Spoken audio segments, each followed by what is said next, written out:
April 8th, 2 Samuel 13, 14, and 15. 2 Samuel 13. And after this it came to be that Absalom, son of David, had a beautiful sister whose name was Tamar. And Ammon, son of David, loved her. And Ammon was distressed even to become sick, because of his sister Tamar, for she was a maiden, and it was hard in the eyes of Ammon to do whatever to her. And Ammon had a friend whose name was Jonadab, son of Shema, David's brother. Now Jonadab was a very wise man, and he said to him, "Why are you, the sovereign's son, becoming thinner day after day? Explain it to me." And Amnon said to him, "I love Tamar, my brother Absalom's sister." And Jonadab said to him, "Lie down on your bed and pretend to be sick. And when your father comes to see you, say to him, 'Please let my sister Tamar come and give me food, and make the food before my eyes, so that I see it, and eat it from her hand.'" And Amnon lay down and pretended to be sick. And when the sovereign came to see him, Amnon said to the sovereign, "Please let Tamar, my sister, come and make me a couple of cakes for me before my eyes, so that I eat from her hand." And David said to Tamar to the house, saying, "Please go to the house of your brother Amnon and make food for him." So Tamar went to her brother Amnon's house while he was lying down, and she took dough and kneaded it, and made cakes before his eyes, and baked the cakes. And she took the pan and turned them out before him, but he refused to eat. And Amnon said, "Make everyone go away from me." And they all went out from him. And Amnon said to Tamar, "Bring the food into the bedroom, that I eat from your hand." And Tamar took the cakes which she had made, and brought them to Amnon her brother in the bedroom. And she brought them to him to eat. And he took hold of her, and said to her, "Come lie with me, my sister." And she answered him, "No, my brother, do not humble me, for it is not done so in Israel. Do not do this wickedness. And I, where could I take my shame? And you would be like one of the fools in Israel. And now, please speak to the sovereign, for he would not withhold me from you." But he would not listen to her voice, and being stronger than she, he humbled her and lay with her. Amnon then hated her exceedingly, so that the hatred with which he hated her was greater than the love which he had loved her. And Amnon said to her, "Arise, go." And she said to him, "No, for this evil of sending me away is worse than the other you have done to me." But he would not listen to her. And he called his young man serving him, saying, "Now put this one out away from me, and bolt the door behind her." And she had on a long coat, for the sovereign's maiden daughters wore such garments. And his servant put her out, and bolted the door behind her. And Tamar put ashes on her head, and tore her long coat that was on her, and put her hand on her head, and went away, crying bitterly. And Absalom, her brother, said to her, "Has Amnon your brother been with you? But now keep silent, my sister. He is your brother. Do not take this matter to heart." So Tamar remained in the house of her brother Absalom, but was ruined. And sovereign David heard all these reports, and he was very wroth. And Absalom spoke to his brother Amnon, neither good nor evil. For Absalom hated Amnon, because he had humbled his sister Tamar. And it came to be, after 2 years, that Absalom had sheep shearers in Baal Hatzor, which is beside Ephraim. And Absalom invited all the sons of the sovereign. And Absalom came to the sovereign and said, "See, your servant has sheep shearers. Please, let the sovereign and his servants go with your servant." But the sovereign said to Absalom, "No, my son, let us not all go now, lest we be too heavy on you." And he urged him, but he would not go, and he blessed him. And Absalom said, "If not, please let my brother Amnon go with us." And the sovereign said to him, "Why should he go with you?" And Absalom urged him, so he let Amnon and all the sons of the sovereign go with him. And Absalom had commanded his servants, saying, "Watch, and when the heart of Amnon is glad with wine, and I shall say to you, strike Amnon, then kill him. Do not be afraid. Have I not commanded you? Be brave and strong." Then the servants of Absalom did to Amnon as Absalom had commanded. Then all the sons of the sovereign rose up. Each one mounted his mule and fled. And it came to be, while they were on the way, that news came to David, saying, "Absalom has stricken all the sons of the sovereign, and not one of them is left."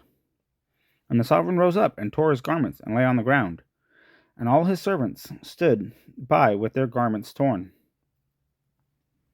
And Jonadab, son of Shema, David's brother, answered and said, "Do not let my master say they have killed all the young men, the sons of the sovereign, for only Amnon is dead. For by the mouth of Absalom this has been appointed from the day that he humbled his sister Tamar. And now, let not my master the sovereign take the matter to his heart, to think that all the sons of the sovereign are dead, for only Amnon is dead." And Absalom fled, and the young man who was watching lifted up his eyes and looked and saw many men were coming from the way behind him on the side of the hill. Then Jonadab said to the sovereign, "Look, the sons of the sovereign are coming. As your servant said, it is so." And it came to be, as soon as he had finished speaking, that look, the sons of the sovereign came, and they lifted up their voice and wept. And the sovereign too, and all his servants wept very bitterly. But Absalom fled and went to Talmai, son of Aminahud, sovereign of Geshur. And David mourned for his son all the days. And Absalom fled and went to Geshur, and was there 3 years. Sovereign David then longed to go to Absalom, for he had been comforted concerning Amnon, because he was dead. 2 Samuel 14. And Joab, son of Zeruiah, knew that the heart of the sovereign was toward Absalom. And Joab sent to Tekoa, and brought from there a wise woman, and said to her, "Please pretend to be a mourner, and put on mourning garments, and do not anoint yourself with oil, but act like a woman who has been mourning a long time for the dead.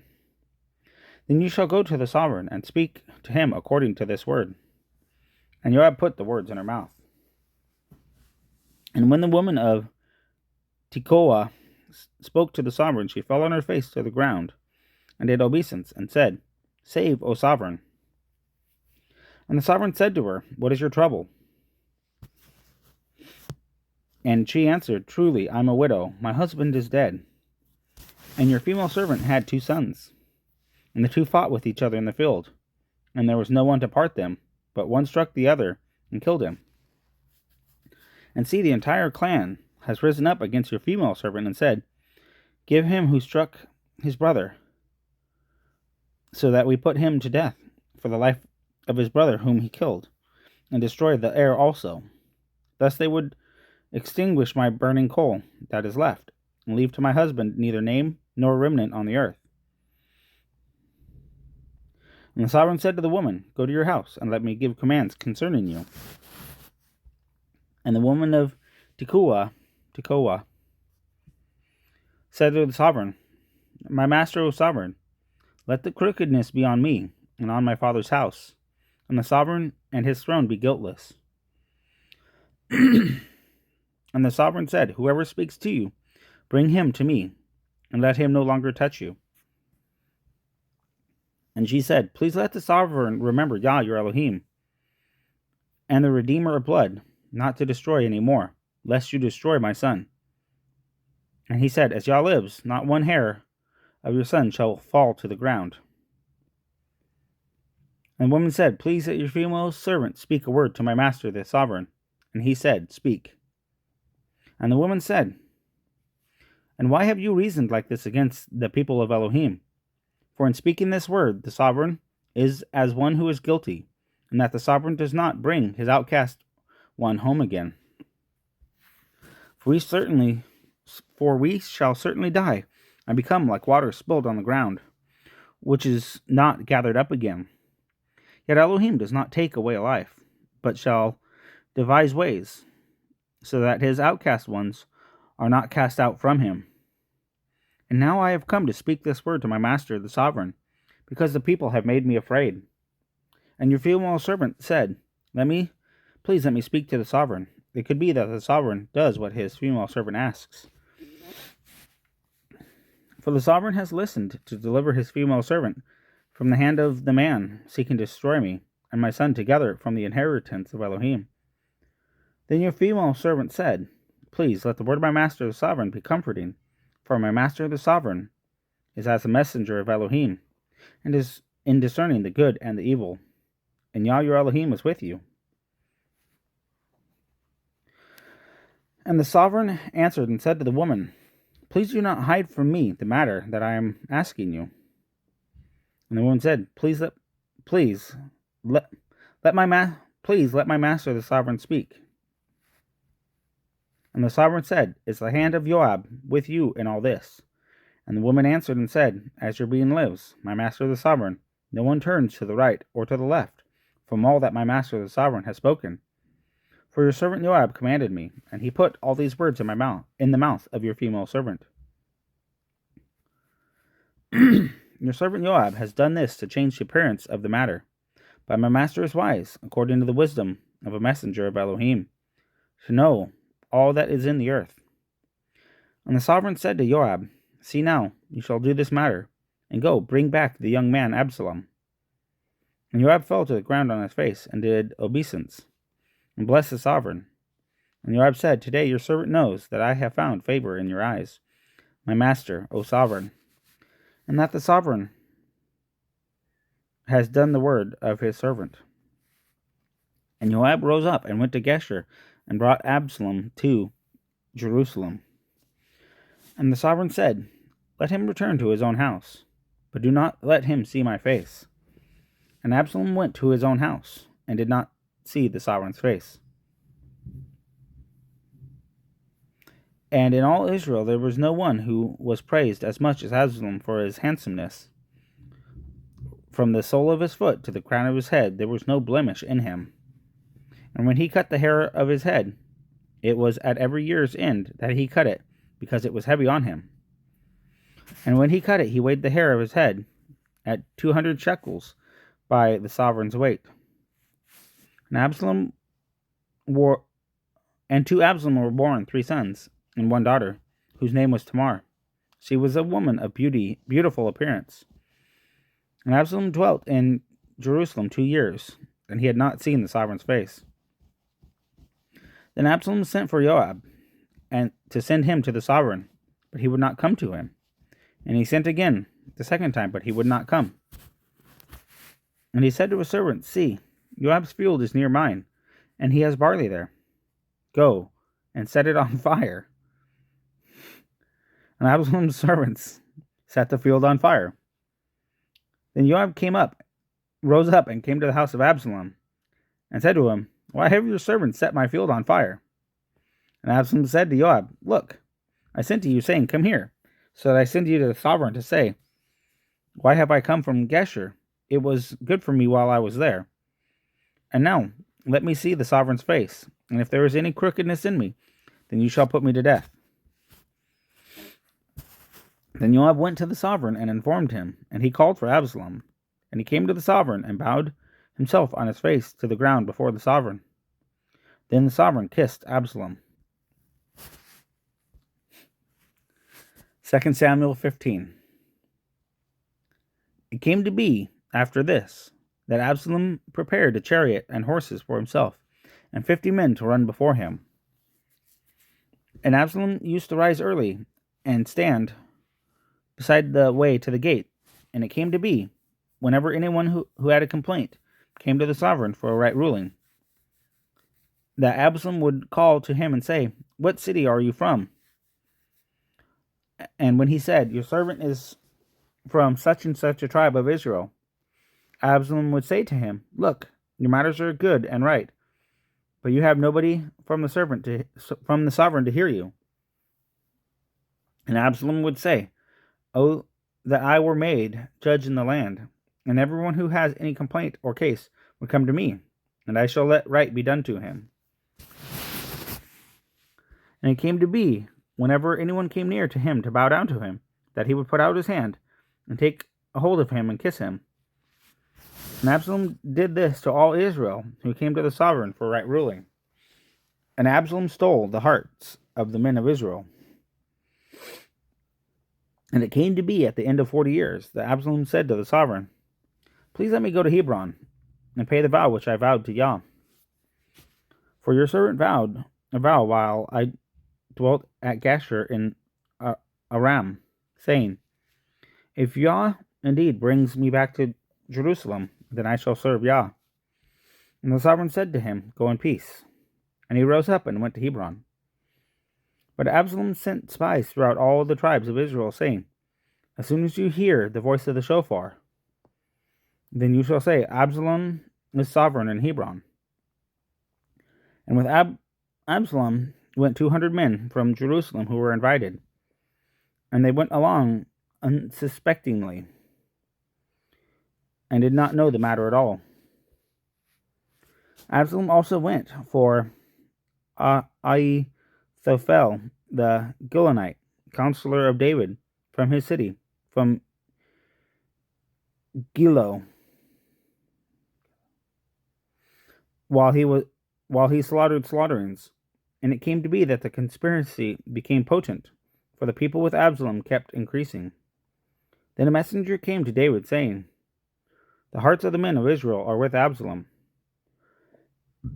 And David said to all the servants who were with him at Jerusalem, "Rise up and let us flee, for none of us shall escape from Absalom. Go in haste, lest he overtake us quickly and bring evil upon us, and strike the city with the edge of the sword."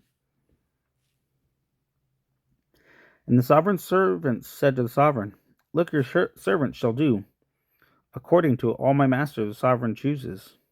And the sovereign went out, and all his household at his feet. But the sovereign left 10 women, concubines, to look after the house. So the sovereign went out, and all the people at his feet, and they stood still at the last house. And all his servants were passing on at his side. And the Kerethites, and all the Peelites, and all the Gittites, 600 men who had followed him from Gath, were passing on before the sovereign. And the sovereign said to Attai the Gittite, "Why do you go, you also with us? Turn back and remain with the sovereign, for you are a foreigner, and also an exile from your own place. You came yesterday, and should I today make you wander up and go down with us, when I am going wherever I am going? Return and take your brothers back. Loving commitment and truth be with you." And Attai answered the sovereign and said, "As Yah lives, and as my master the sovereign lives, in whatever place my master the sovereign is, whether in death or life, let your servant be there also." Therefore David said to Attai, "Go and pass over." And Attai the Gittite, and all his men, and all the little ones who were with him, passed over. And all the land was weeping with a loud voice, and all the people were passing over. And the sovereign himself was passing over the Wadi Gidron, and all the people were passing over toward the way of the wilderness. And see, Zadok also came, and all the Levites with him, bearing the ark of the covenant of Elohim. And they set down the ark of Elohim, and Abiathar went up until all the people completed passing over from the city. And the sovereign said to Zadok, "Take the ark of Elohim back to the city. If I find favor in the eyes of Yah, then he shall bring me back, and show me both it and his dwelling. But if he says thus, I have not delighted in you, here I am. Let him do to me as seems good in his eyes. And the sovereign said to Zadok the priest, Are you not a seer? Return to the city in peace, and your 2 sons with you. Matats, your son, and Jonathan, son of Abiathar. See, I am waiting in the desert plains of the wilderness until word comes from you to inform me. And Zadok and Abiathar took the ark of Elohim back to Jerusalem, and they remained there. And David went up by the ascent of the Mount of Olives, and wept as he went up. And he had his head covered, and went barefoot. And all the people who were with him covered their heads, and went up, weeping as they went up. And David was informed, saying, Ahithophel is coming, is among the conspirators with Absalom. And David said, Oh yeah, I pray you, make the counsel of Ahithophel foolish. And it came to be that David came to the summit, where he bowed himself before Elohim, and saw Hushai the Archite coming to meet him with his robe torn and dust on his head. And David said to him, If you pass on with me, then you shall become a burden to me. But if you return to the city and say to Absalom, I am your servant, O sovereign, once servant of your father, but now I am your servant, then you shall nullify the counsel of Ahithophel for me. And are not Zadok and Abiathar the priests with you there? And it shall be that every matter you hear from the sovereign's house, you should report to Zadok and Abiathar the priests. And see, there with them are their 2 sons, Ahimaaz, Zadok's son, and Jonathan, Abiathar's son. And by them you shall send me every matter you hear. And Hushai, David's friend, went into the city, and Absalom came into Jerusalem.